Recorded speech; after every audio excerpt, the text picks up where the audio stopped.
Tonight on CTV. The City Council decides not to put the U+2 ordinance on the ballot, but reevaluate it instead. Also, a missing person has been found dead in a Rocky Mountain park.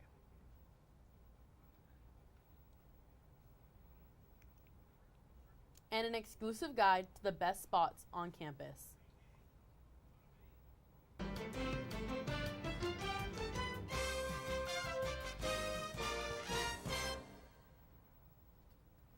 I'm Bella Walser.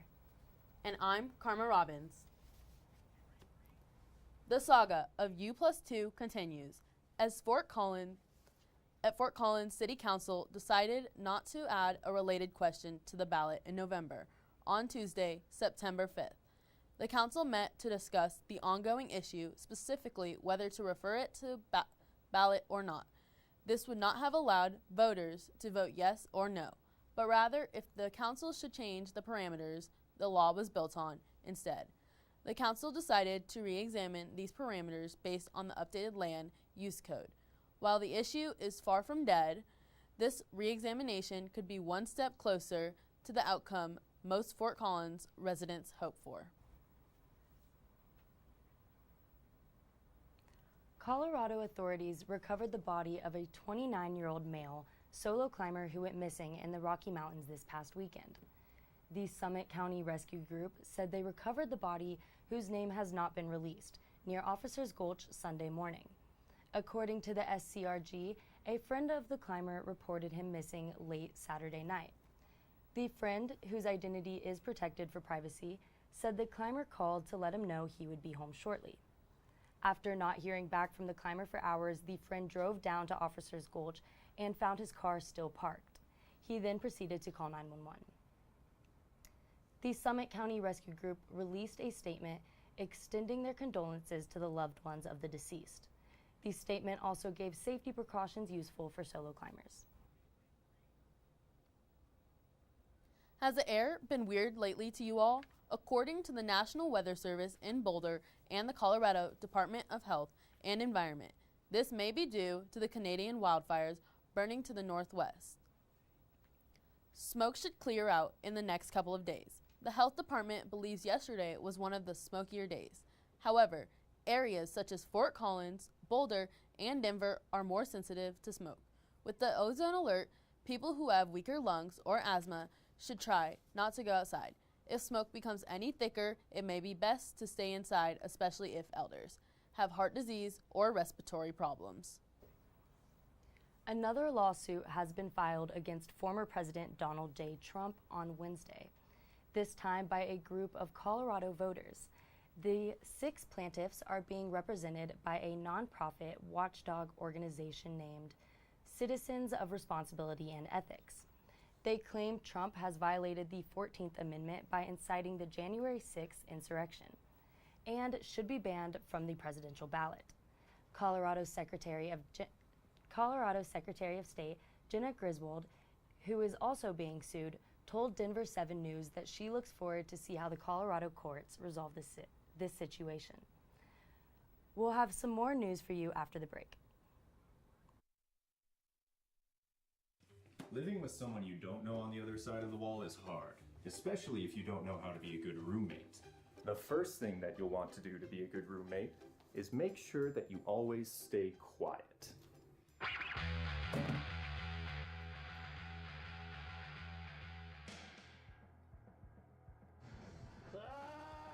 Be considerate of others when using common spaces and appliances. Hey buddy, what you doing? I'm just gonna need like 40 minutes. Be respectful of your roommate's privacy. Ugh, my bad. Finally, make sure that you clean up after yourself. Oh, fresh toothbrush.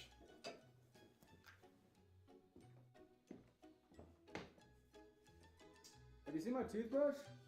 Follow these tips to get along with your roommates and your landlord.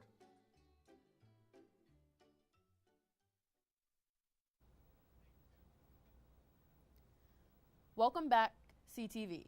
Macy Barbosa is here with us tonight to give you an inside look at the new bookstore in town. Thank you, Karma.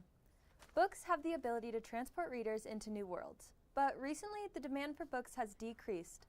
Megan Malsby, a published short story writer, recently opened a bookstore in Old Town called Bookstore on the Square. The welcoming nature of Fort Collins book lovers assured Malsby that Fort Collins was the perfect future home for her new store. So I grew up in Fort Collins, and as a kid I went to the Stone Lion bookstore all the time and really loved it. And I moved away to Atlanta, Georgia, but when I moved back in 2020, I really wanted to start a new community-based bookstore here in Old Town. And so this has been a dream come true to make this work here on the square. Bookstore on the Square is an expansion of Malsby's prior project, On the Road Bookstore. On the Road Bookstore was essentially a traveling book fair that Malsby created to inspire people and show them their love for books again. Yeah, I think what's been so wonderful is seeing the response from the community, just how welcoming everyone has been, especially because the style of our store is very different than a typical big box, bookstore. We really try to lift up marginalized authors and stories, and so we have a lot of LGBTQ fiction, and I see people in every day that really appreciate that.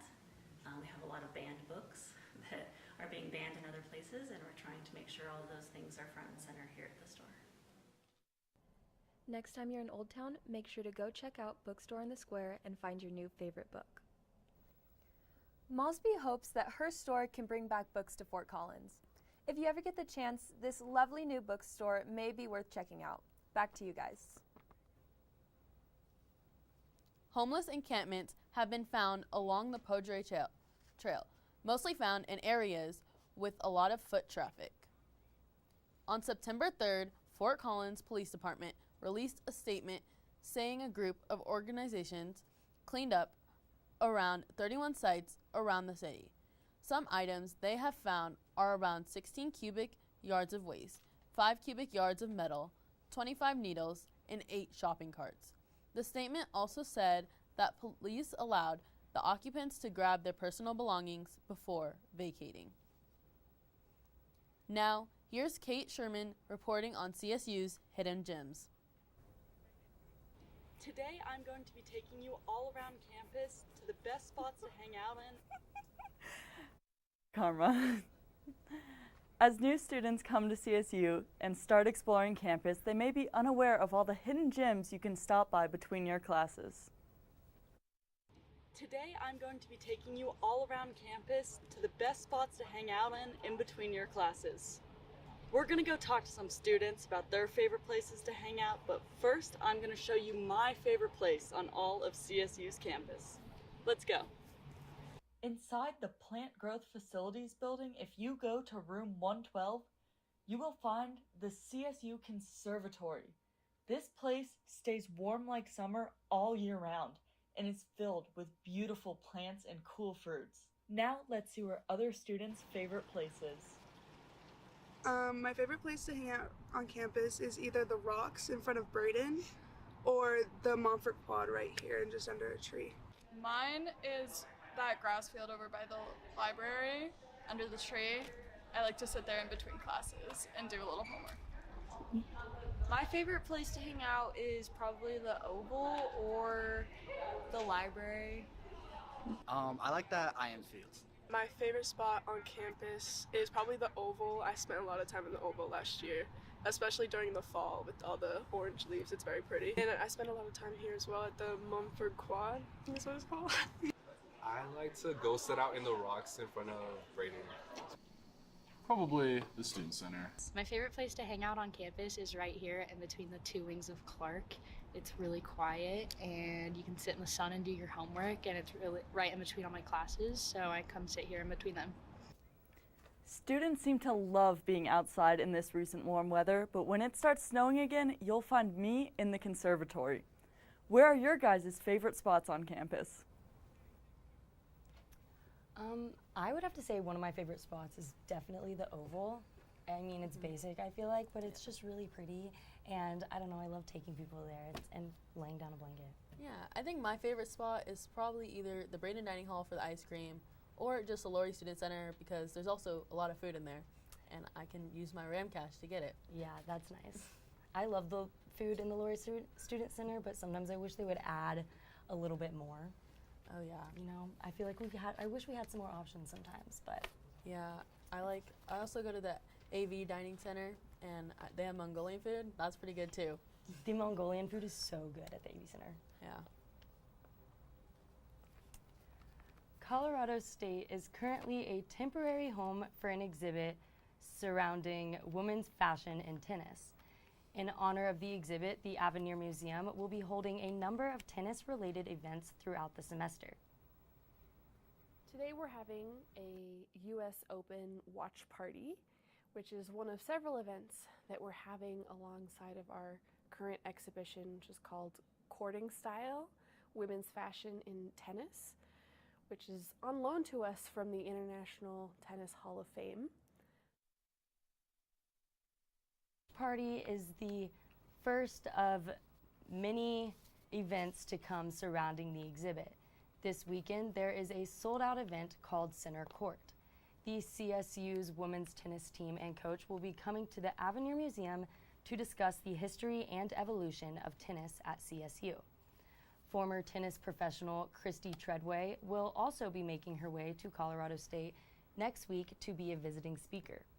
Overall, the exhibit has educated the CSU community on the important role tennis played in women's rights and liberation throughout history.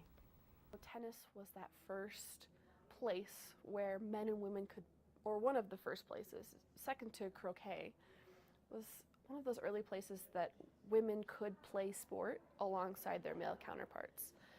So we have really early pieces where women are playing in corsets and full-length skirts and heels, and then watching that evolution through Billie Jean King and other feminist icons. The U.S. Watch Party signified the first of many events surrounding the women's fashion and tennis exhibit. We'll be back for more news after this break. Queen is just my everything. Right now, I wouldn't know where my life would be without her. They say chivalry's dead. It's not. Terrence is a gentleman. He opens doors. His smile did it. His smile, his eyes, his knowledge. My landlord, he decided that he wanted me to move based on the fact that I was transgender.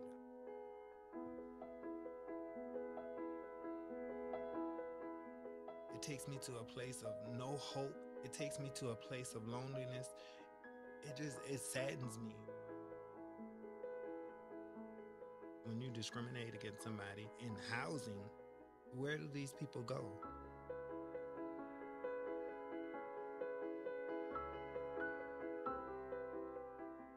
Let's just respect people in everyday life for just being human.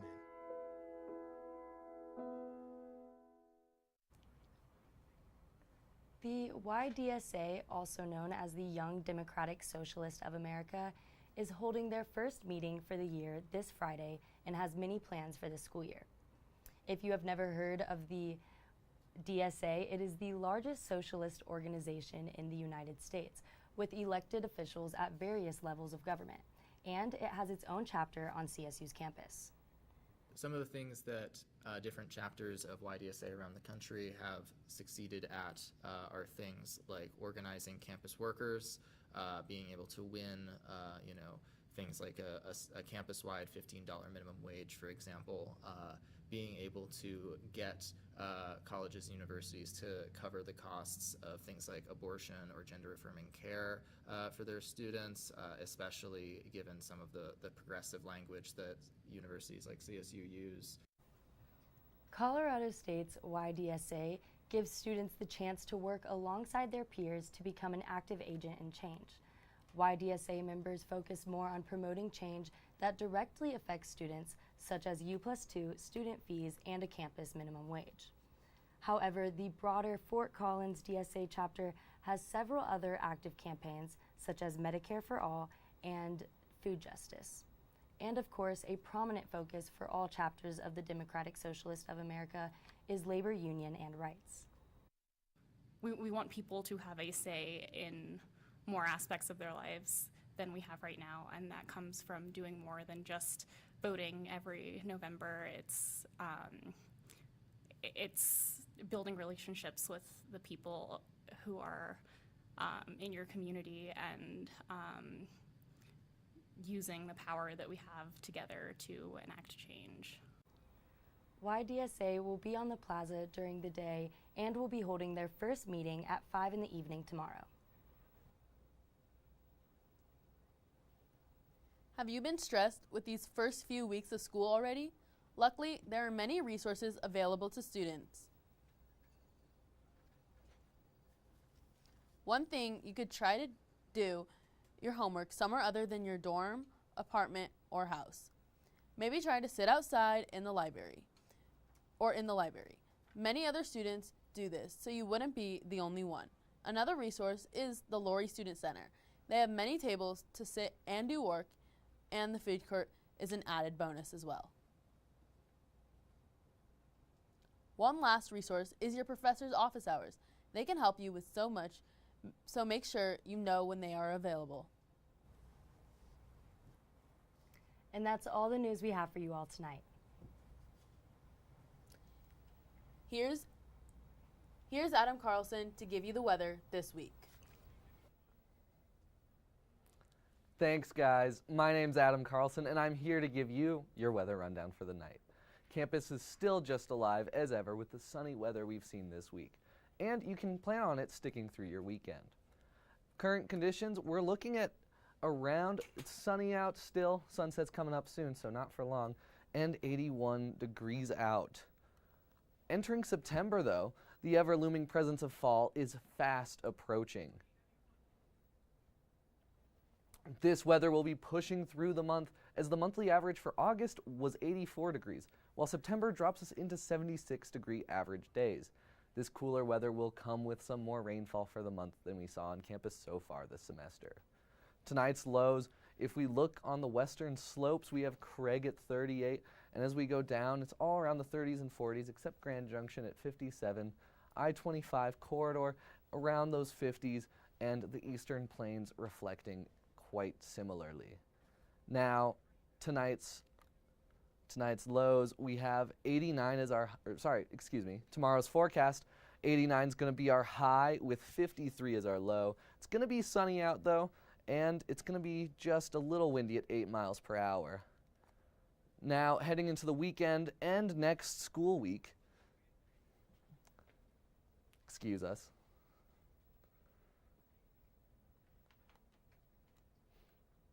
Well, next week you can expect the weather to be sunny through the weekend, but as we head into Monday through Wednesday, we'll have thunderstorms every day, more often in the afternoon, and Wednesday is going to be a little less than Monday and Tuesday, just a little more scattered.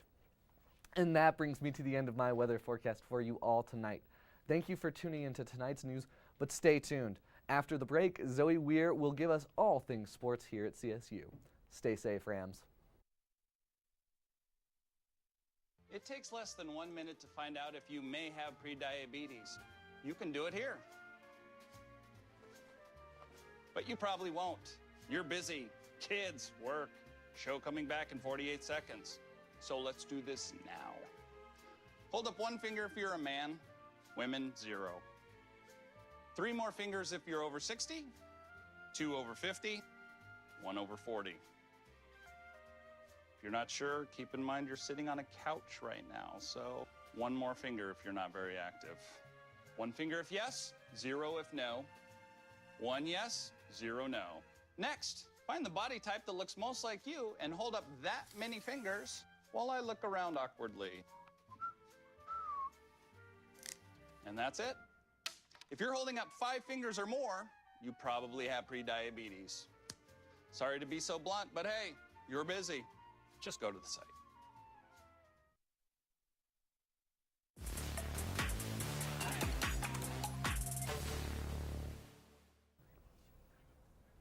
What's up, Ram fans? My name is Zoe. It's been a busy few weeks here in Fort Collins with the kickoff of fall athletics and the first football game of the season, which unfortunately it didn't end up playing out how the Rams hoped. Washington State was able to beat the Rams 50-24. However, CSU saw a lot of changes. The Rams were able to get 3 touchdowns for the first time under Norvell. The team now starts 8 p.m. practices, getting ready for the take-on the in-state rivals, the Buffs. CSU football has a busy 2 weeks preparing for the Rocky Mountain Showdown, which we will hear all about next week. But for now, let's dive into the women's volleyball team, which has seemed to be even busier outside of Fort Collins.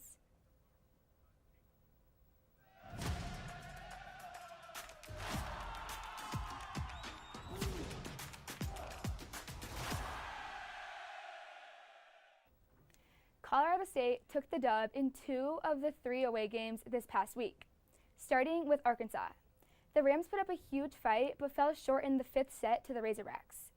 During this matchup, neither team could take a lead past 5, making it an intense game for both sides. Kennedy Stanford led the Rams with 18 kills and 10 digs, giving her the first double-double of the season.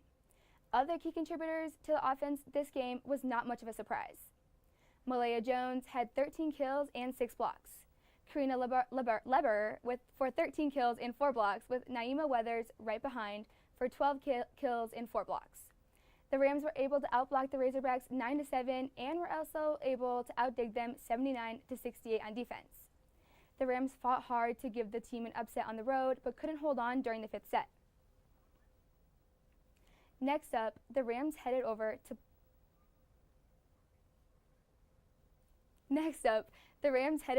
play Michigan, where they were able to pull off a huge win. Colorado State definitely proved that they have the energy and could use their endurance as a weapon, because the Rams had once again an intense 5 sets. Michigan overpowered the Rams in kills with 75-58. Thankfully, Colorado State's blocking was impeccable and had a much cleaner play, considering the Wolverines had 29 errors. The Rams were able to take the game because of some of the big performances, like senior setter Emery Herman, who gave the team 43 assists, Annie Sullivan, who led the game with 15 kills, and Kate Yoshimoto destroying on the defensive side with 29 digs. Michigan came out strong, taking the first 27-25. The Rams were quick to bounce back to take the second 25-23. And the 3rd set is where Herman really found all her hitters to get some points on the board and take the win 25-22. The Wolverines came back, though, for the 4th set to win 25-18. After 4 long, intense sets, the Rams shut the game down by winning 15-13 to end the night. Finally, the Rams wrapped up this away game series against Central Arkansas. To keep the trend going, it was once again another 5-set match. The Rams looked tired in the 1st set and dropped it 25-20. They, of course, bounced back, though, and it took the 2nd set 25-19. Looking a lot like the Michigan game, Central Arkansas took the 3rd set right after. Thanks to Sullivan's 18 kills and Stanford's 12, the Rams were able to win the 4th and 5th set to end the night. This was the Rams' 3rd victory of the season, and it was quite the battle. CSU is glad to be back and is starting the Ram Classic right now against Bowling Green. After this matchup, the Rams have 5 more matches to be played in Moby. Plenty of time to enjoy the home court before hitting the road again. And as always, we will keep you updated. Be sure to tune in next week to hear the results of all these games next weekend. Thank you so much for watching and have a great rest of your night.